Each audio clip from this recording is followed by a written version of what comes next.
It's a lack of compassion and empathy for someone else. Okay, see, you're saying that it's just people who lack the Empathy and compassion and the understanding that not everyone has the same reality that you do. Maybe. I don't know. You said something about the Karen topic. Well, I think the Karen is a pretty good place to start, and I wonder... I think it's really funny, yeah. Where does the Karen come from? Does she creep out of a hole in the ground, marry a very mellow guy named Steve with no personality, and he basically gets railroaded every night by her, and then she goes and takes it out on the world? How does one get I said railroaded, not railed. Watch yourself. Yeah, what's the difference? I know where your head was going. Railroaded. Railroaded as in like just pummels him. Oh. He's got no personality. He's got the personality of a wet spaghetti noodle. Maybe so. Do you think that's Or why the Karens driver are of so an angry? F-250. So is that what we're going to talk about? Why Karens are so angry? Yes. Yeah. Yes, I would say so. And Karens can come in any variety of style, I'd say. Okay. Yeah, that's fair. I tend to, like, the first image that comes to my mind is like, The short bob haircut. Short bob haircut, blonde. No, she's not blonde. They're always brunettes. No, Because they're spicier. You think? Yes. I don't know. I dare you to look up most Karens, and they are on the brown side of the color scale. Okay. All right. The blondes are too busy having fun. Maybe so. I think you might be a little biased there, buddy. What's your type? Blondes or brunettes? Maybe blondes. Yeah. Okay. That's fair. To be fair, I'm a brunette, so like it's okay. Right. I always found that weird. What? Right? Brunette. You call someone a brunette, it feels like a very feminine term. Sure. Like when you say that about a guy, you're like, it just doesn't like compute for me. It feels like the word is feminine. And so when Maybe. I say like, oh yeah, I you're a don't know. brunette, I'm thinking a brunette woman. I never think a brunette guy. I don't know if there's a way to say it properly for men. I don't know. It just doesn't feel right. Is there a proper way? I don't know.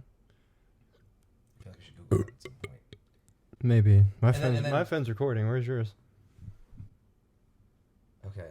Brunette is the feminine term. Oh. For a male, it's brunette. What? Yeah. Bruhnett? Like brunette. I think it's Bruhnett. Brunet. For a female, it's Brunnette. So it's Bruhnett. Oh, sorry, Brunnette. I'm so confused. I know. Brunette is the masculine version of the popular diminutive form used to describe... Oh, so not Bruhnett. Bruhnett. Brunet. Bruh. Bruhnett. All right. Cool. So there is a difference. It just makes no sense. I just say you have brown hair. Yeah. That's fair. Brown hair, don't care. Whoa, good one. That was fast. It was off the top of the dome. There's not much up here. No. Yeah. Probably not. Dude, your short-term memory is dog shit. It's so bad. I used to think it was because... you always blame it on like your meningitis that you got that one time. Meningitis or a lot of things going on. I'm just slow. It's like 2 walnuts up here. There's not much going on. No. No. Dang. Tough break. No. It's realistic. It's because I have too many things going on at once. Yeah. My brain doesn't dedicate enough time to each one.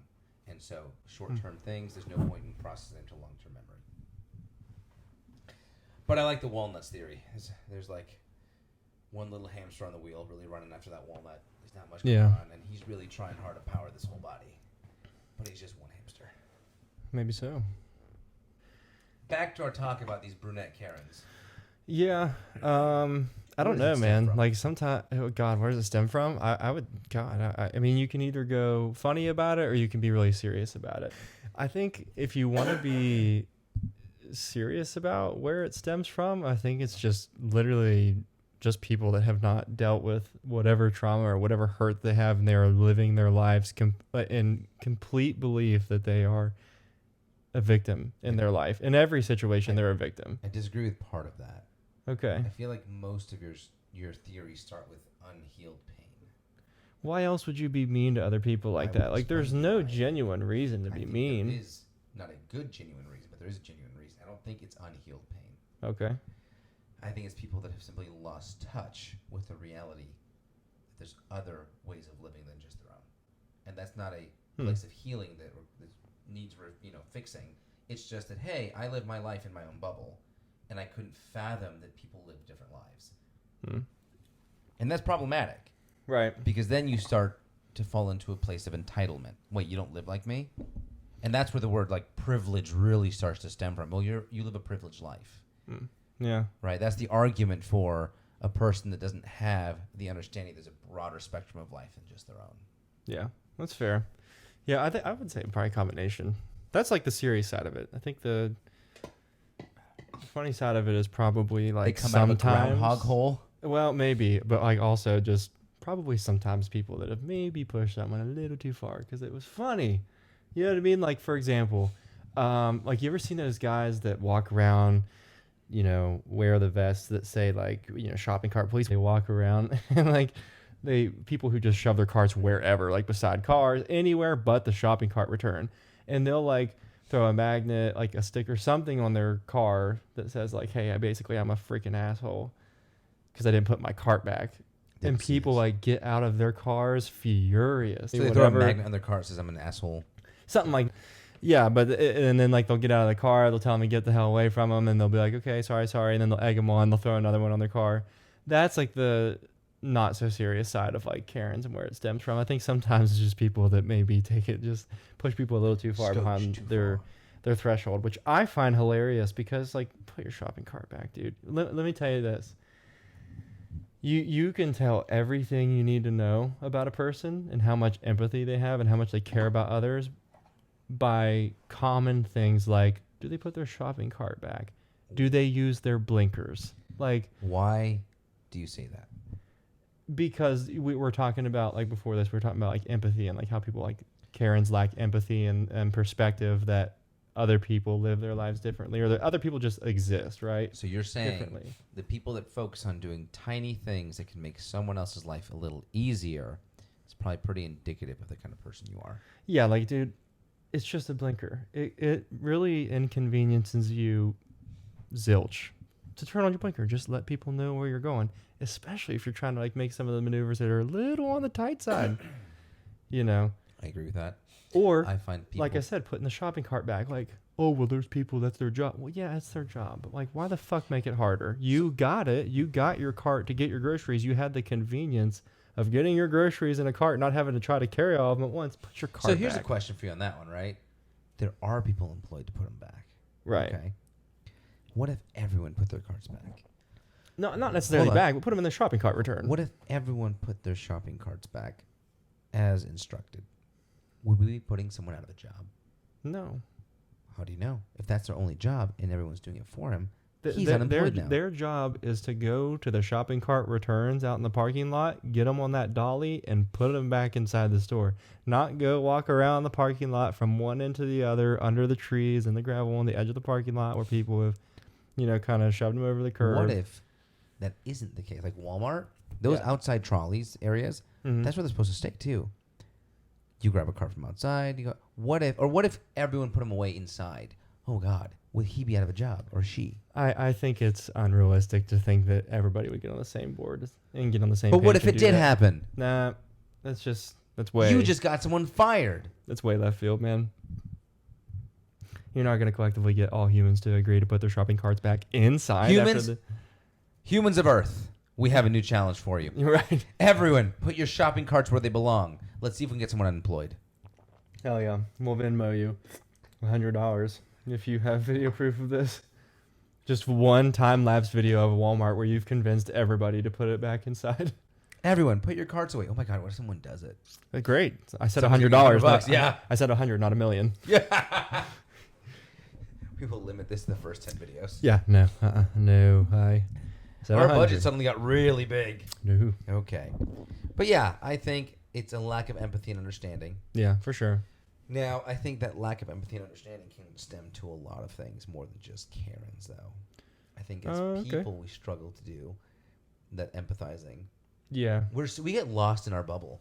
Sometimes, yeah, absolutely. God, I've done it. Yeah, I can easily admit that I've done that in my life before, sure. I live in my bubble. I love this place. It's great up here. Yeah, that's fair. I've done that a lot lately.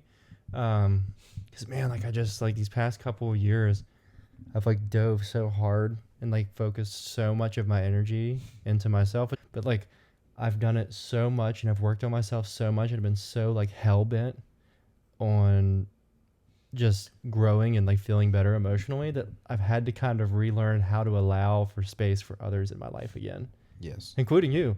I Like, yeah, I don't know, man. I've had to relearn that. Like friends, potential romantic partners, like I've really had to try hard to allow for that space because I've been in that bubble, right? And that bubble, fortunately, this time around has been like really healing and it's been really productive and things like that. It's not been like that bubble where you get in and you can't get out of your head and you're really anxious and you're really this and that. But the fact remains, I've still had to kind of try to make some changes here. Yeah, put in some work, man. It's never ending. It's never ending. Life takes constant work. I'm tired. Yeah. I'm so tired. You need a nap. Eternally? Yeah. No. I hate that. I actually kind of hate joking like that. What? Because you only get one life, right? Yeah. And it's a blip. Not even a blip on a radar. I don't even think it is, man. I think life is just so awesome and like it does not go by fast like everybody says it does. This is a known fact.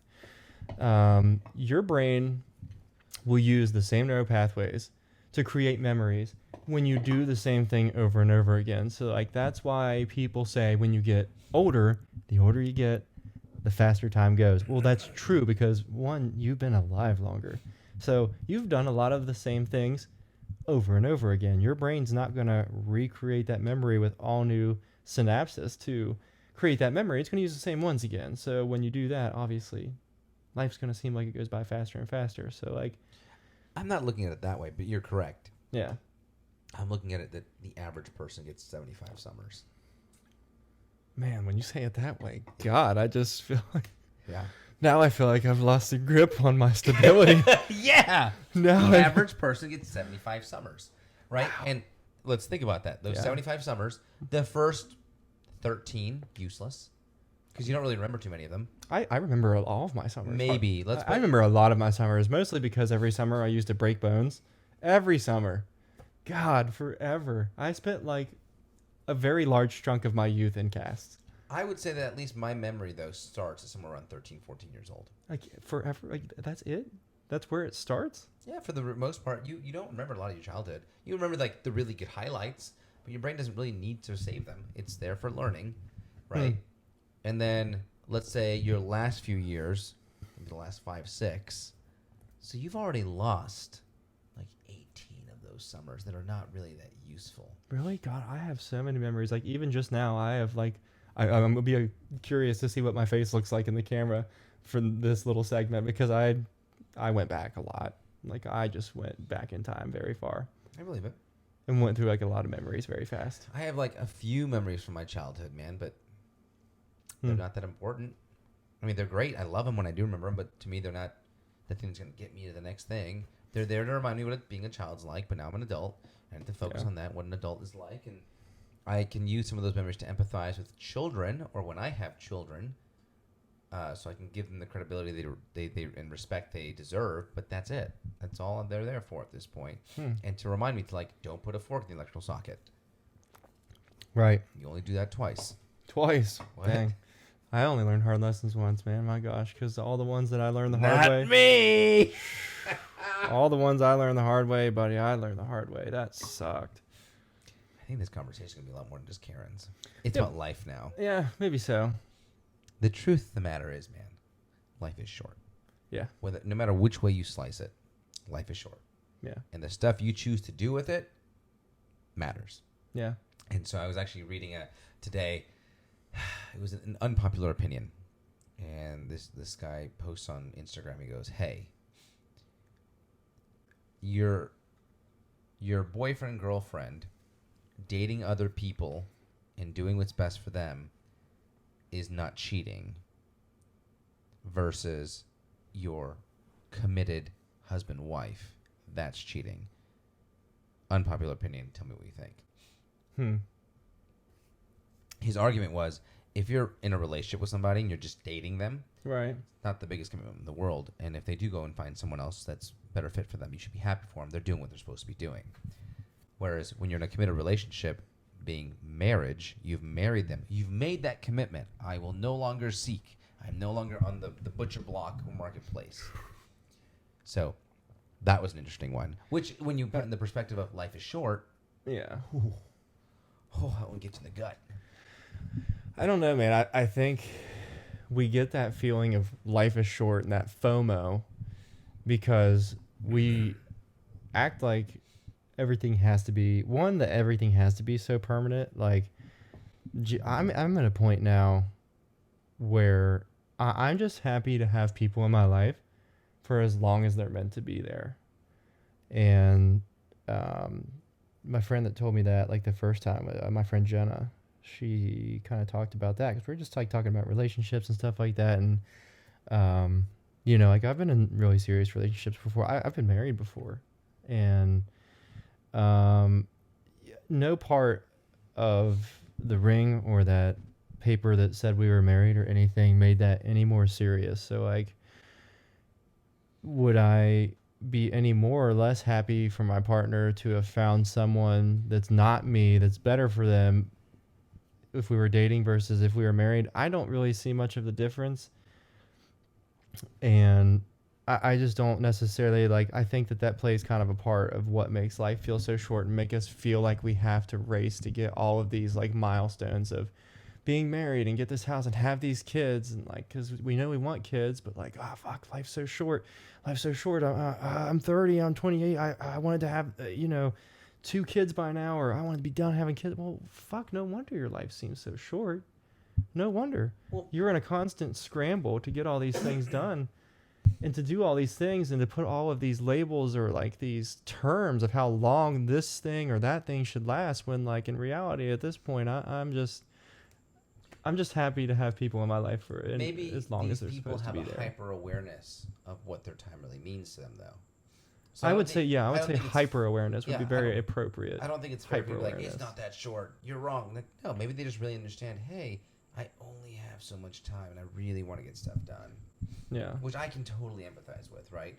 I am 32. Yeah. And I am sitting here going, oh my goodness, my parents started having kids at this age. I'm nowhere near that.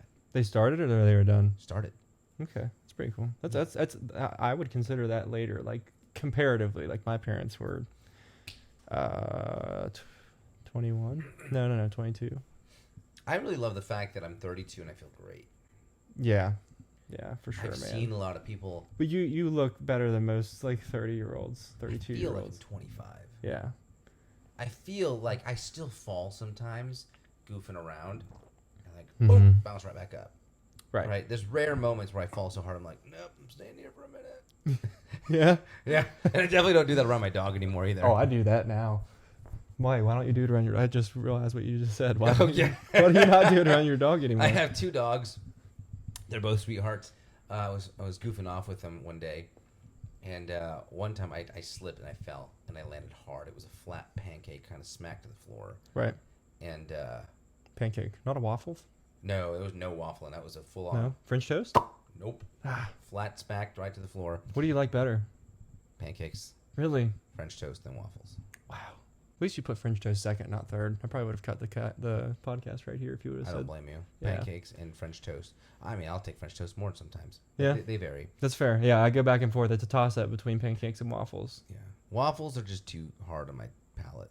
They're just always too hard. They're always overcooked. I meant pancakes and French toast, not pancakes and waffles. Anyways, I was running around. I fell smack dab, and I did not get up. My employee watched me fall. He just looks at me and goes, damn. Yeah. And my little black dog, Remington, she runs up to me. Dude, she's the best. She's so funny. The best. She is the best. She runs up to me, sniffs, checks for signs of life, and when realizes that I'm still with a heartbeat, there's still pulse and breath in this body. She humped you, didn't she? She went to town on me. Dude, I love it. She mounted me. Remington, man. And I was in so much pain at that point because I felt hard. Yeah. That I didn't have the energy to, like, smack. I was like, no. I was like, Remington, no. Why? What have I done? I'm your father. Dude, Remington, man, she's such a dom. I love Winchester, though. Winchester runs up to me. He goes, no, Dad, are you okay? Yeah. Are you fine, Dad? Sister's doing terrible things to you. And I'm like, get her off of me. Right. And finally, I got the strength to push her off. I'm like, what is wrong with you? She looks at me like betrayed. Yeah. It's the worst. Yeah, Remington, man. Good for her. Anyways, back to what we were saying. So, yeah. I think people lack a lot of empathy. Okay. That's a big problem. Yeah. That's where we get Karens. But here's the crazy ones. I think the ones that lack that empathy, don't understand what they're doing, and then they go out into the world and they act a fool. Bro, you're gonna put that phone somewhere else, man. What? You're gonna put that phone somewhere else. Yeah. Okay. We are actually on the topic of life being short. And life is so doing short. those things. Yeah. Okay, so if we want let's touch base back there so we can be a little more congruent here. So sorry. Then go back to Karen's Existential crisis about life. As far as life being short, life is short. You get about 75 summers. Don't waste them. Spend them at the pool, at the beach. Have fun. Do the things you want to do. Don't spend your life only doing the boring things. Go have some fun. Yeah. But I recommend you live a life of fulfillment and you use most of your life to bring value to others.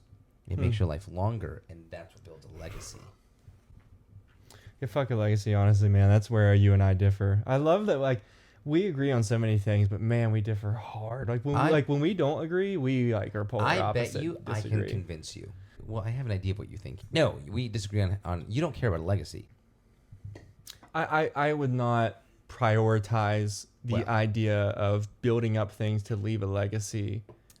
We leave a legacy during the time, like during the life that I have, because maybe we differ on this because of religion. Like I think this is the only life we get, and you believe that there's life after. I'm not even going there. No. Okay. All right. We leave a legacy whether we like it or not. The question is, what is yours?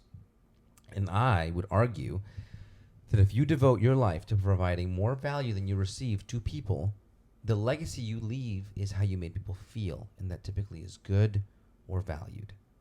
And so you're leaving one whether you like it or not. It's just, what legacy do you leave? Were you selfish, cold, calculating, or were you the person that you could count on, gave help, assisted those in need? I see what you're saying. Yeah, that's cool. I was thinking like convinced. Legacy. Fuck off. Yeah, I mean, that's fair. I see what you're saying there. I think you don't have to build a monument to you to have a legacy. Yeah, that's more of the idea. I know what you were going at. Yeah. But the truth of the matter is, after you are dead tomorrow, from falling on a bike, having some crazy accident, I'm like, you know what, that Devon guy was a good guy. Yeah. Or you know what, that Devon guy was Actually, such speaking a of, man, dude, I took a ride up in Prescott. It's Prescott. Some people say Prescott. I went on a ride up in Prescott with my buddy Mike, and there actually was a monument or like a memorial for a guy that he fell over dead right there at the top of that trail, man. Dude just rode all the time and always brought for like hydration.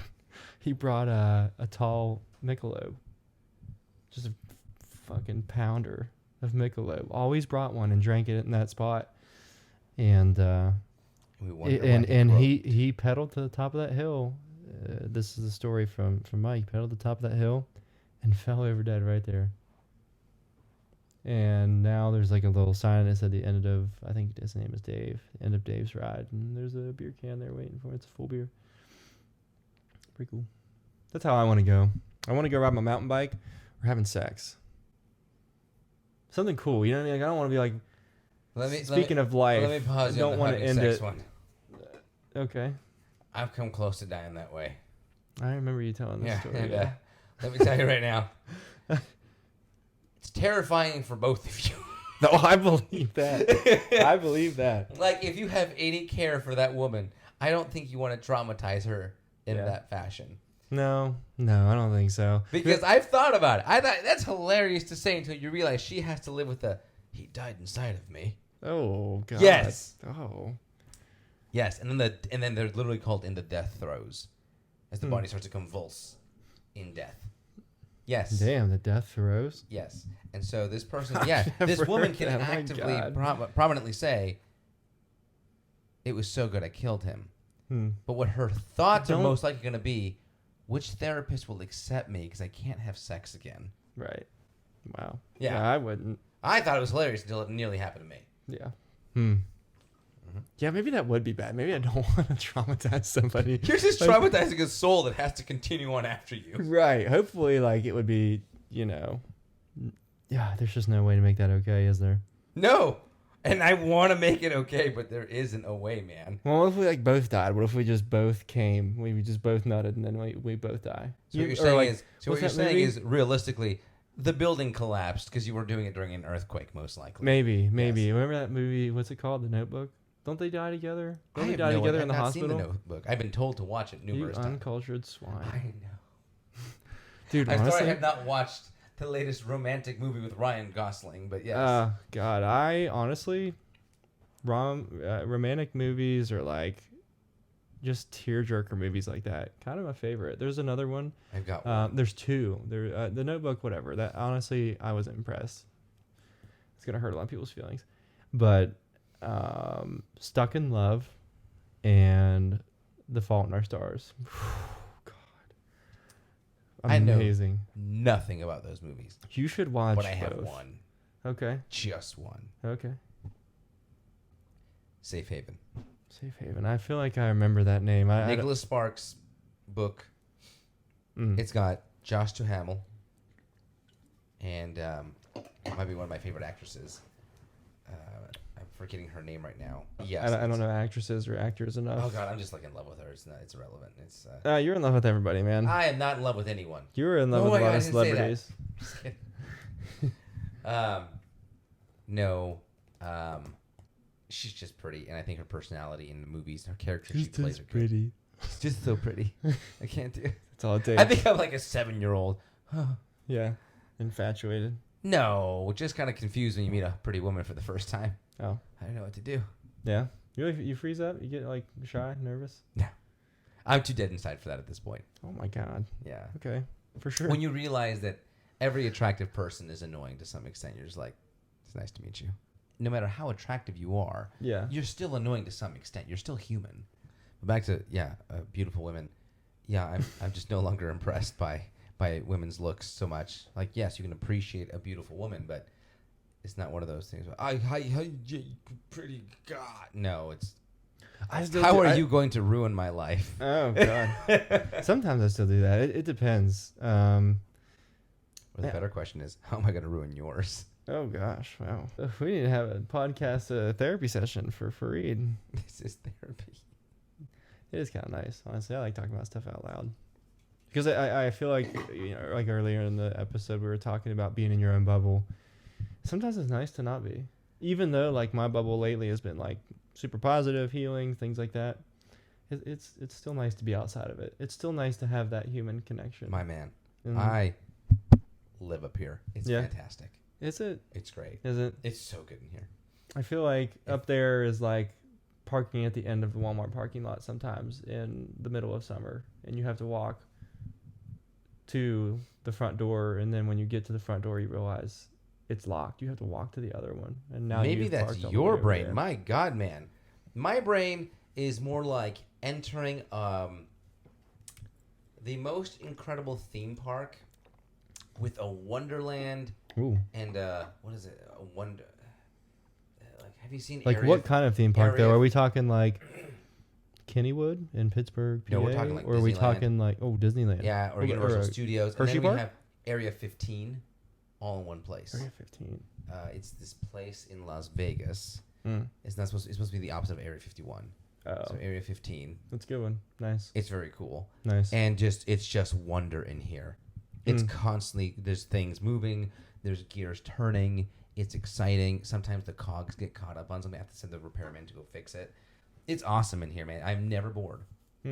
Never bored up here. I can relate that one. Never bored. Nope. This brain is, but it's all run by one hamster. Wow. That's the only issue. Like he's must be like the Incredible Hulk hamster, huh? No, he's a regular hamster. He's doing what he can. He's doing what he can. His name is Harold. Yeah. And you know what, man?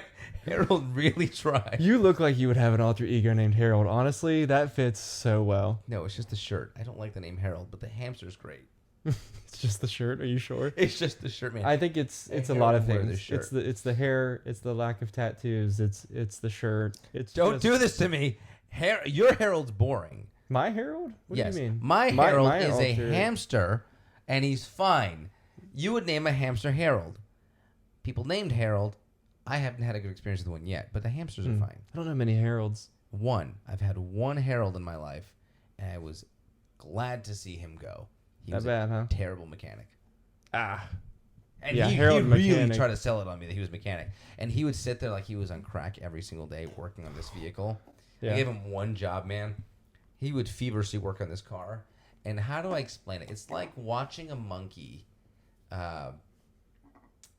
think like he's fixing something. Just like moving all these things around, but like nothing's getting done. Yeah. And if anything, he's just making things worse. He sat there and made tools for tasks that were not relevant to the vehicle. Oh my god. Oh no, this will get this. I can get the timing done. It's like, dude, Harold, what have you done? I did a lot of stuff. You were basically just doing this all day. Right. Yeah. I don't know if you holding the mic's a good thing. I don't know if that's good or not. I told you that I was told that I have mild autism. It's believable. Ouch, but okay.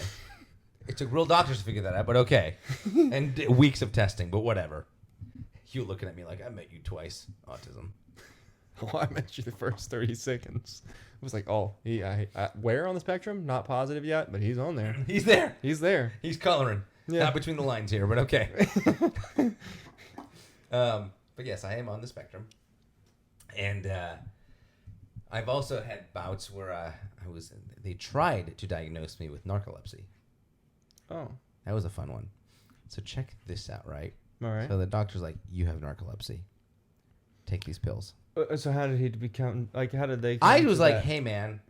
Conclusion. Like, how did they come to that I conclusion? get lectured at and I fall asleep. Right. And it is like an uncontrollable sleep. It's like, nope, I've got to shut off for a minute. However, it only happens momentarily. It's interesting. If someone lectures me, my brain goes, no, we have to shut off now. It's time to dun-dun-dun-dun, like the Windows music, all of it. Right? So they gave me medication for narcolepsy. And the side effects I've seen are pretty cool too. Yeah. So if you do not have any form of hyperactive mind, it does nothing. There's no effect on you. You take it and you're like, this is the worst roller coaster ever. Nothing's happening. It's broken. Yeah. Nothing's occurring. However, if your mind is being run by a hamster named Harold, and it is bouncing everywhere, the amount of clarity and focus that you get is unparalleled. Wow. I will tell you, I take it maybe 2-3 times a year now on special days. They're like my treat days. They're the days I'm like, I don't think that's how you're supposed to use that medication. Probably not. And they're on the days run that one by your pharmacist, I think. No, my doctor. I have talked to my doctor, and he's like, if it works, it works. That doesn't necessarily mean that it's okay. He graduated top 30 of his class. Class of 20, but he graduated. Anyways, 2 or 3 times a year, I'm like, you know what? I have to focus. I plan it the night before. Because you take it, and you know you're in for a journey. It's a journey of self-discovery and focus, and the things you get done are incredible. Yes, I am the most productive human being, but I also am cold, calculating, and have no human empathy. I love it. That second part's a pretty nasty side effect. You call it a side effect. I call it our next portion of evolution. Robots. Damn. Would you do that? Would you have your brain transferred into an immortal body? 100%. Would you? Yes. Oh God. I think the cool thing about life and what makes it so awesome and makes everything so much sweeter is that we're gonna die. Nope. That's silly. It's not. The only thing we know how to do is live. We don't know how to die. Well, sure. And we don't know for how you to die. sit there and say, "Oh yeah, dying is great. It's great to have an expiration date." It's great. Yeah, I think it makes life sweeter. I didn't think it was great. No, Dying's awesome. The things that make life sweet are being able to help other people, smiling, having good days, having bad days, knowing you have an impact on other people's lives. That's what makes life sweet. The fact that it ends does not make it sweeter. It just gives it an expiration I think it gives you a different perspective. That's a fact. That's not debatable. I think it's a terrible way of gaining perspective. If you have to have an expiration... So how is that different from when you said that life is short? Well, I'm saying take advantage of it. I'm saying make every moment count. Yeah. Yes. But if we didn't have an expiration date, I would still say you should focus on helping people. Because then you have a long life of doing nothing valuable. Well, long life, you're calling it a long life. You're talking about immortality. There's no such thing as a long life. Well, it's all long. You're just immortal. End. Yeah.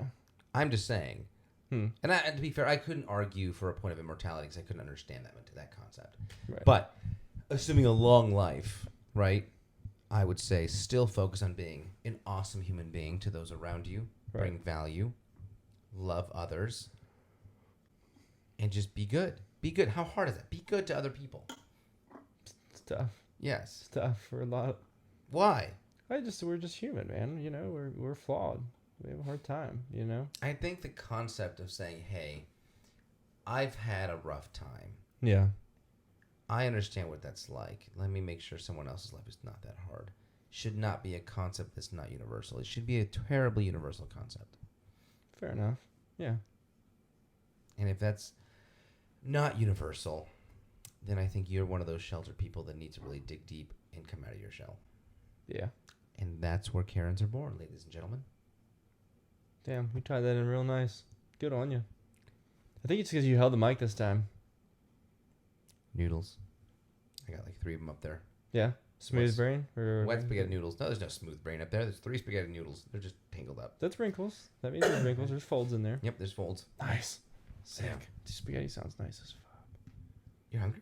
Yeah. Oh, you are hungry. I'm so sorry. Dude, we're not even getting into that. This podcast will go way over time. We're at an hour. We're at perfect time right now. You can edit it out. We cannot. The Red Lobster screwed him today. Fuck Red Lobster, dude. I had a lovely dinner.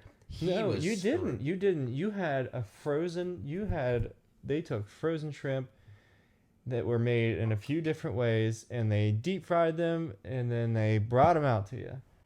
Loved it. I paid $20. Yeah, I did too. For one piece of fish. For one piece of fish. You overpaid for fish. Fries. But I'm going to tell you right now, if Lady Yonsei says, if he F's me good, I'm going to take his ass to Red Lobster, we respect the Red Lobster. No, absolutely not. Red Lobster can get fucked for all of eternity. I got one piece. Since when? And like, again, I understand if it's like this gigantic piece of fish, but it's like an average piece of fish you would see in fish and chips. I got one. In what world does that make sense to give one offensive. Piece of fish in fish and chips? I will sit with you on that one. That was offensive. One. And like honestly, not that big of a serving of fries. I took a picture of it. I'm gonna post it right here in my hand. I'm gonna put it right there. But yeah, so I'm pissed. He's furious. I had unlimited shrimp. I had a great time. And their shrimp Alfredo, so buttery, so cheesy, so goody. I loved it. I've had enough of this podcast today. This one has just gone so left field, but it was funny. It may not be a very good podcast, but for every good one we have, every 10 good ones, we're going to have 1 or 2 shit ones. No, I don't think it was shit. I think it's just definitely, How about you guys tell us what you want us to talk about next? That's fair. Put your comments below. Yeah. Give us a like, a follow, all that good stuff. We'll make content whether you watch it or not. Yeah. Because we're bored sometimes. Oh, it's not from boredom, I don't think. No, it's not. We're tremendous. I just want to try it out, man. I think having a podcast would be My sick. audio. Huh? You're making noise, sir. My audio. Yeah. Put the can down. Put the can down. Thank you, sir. The audio mixer is going to be furious at you. It's him. He's the audio mixer. Yeah, I'm going to be pissed at me. Yeah. I'm going to be really mad. Like, follow, subscribe. Freaking cans. What do you... This feels like artwork. Oh my goodness. I'm Goodbye. So tired.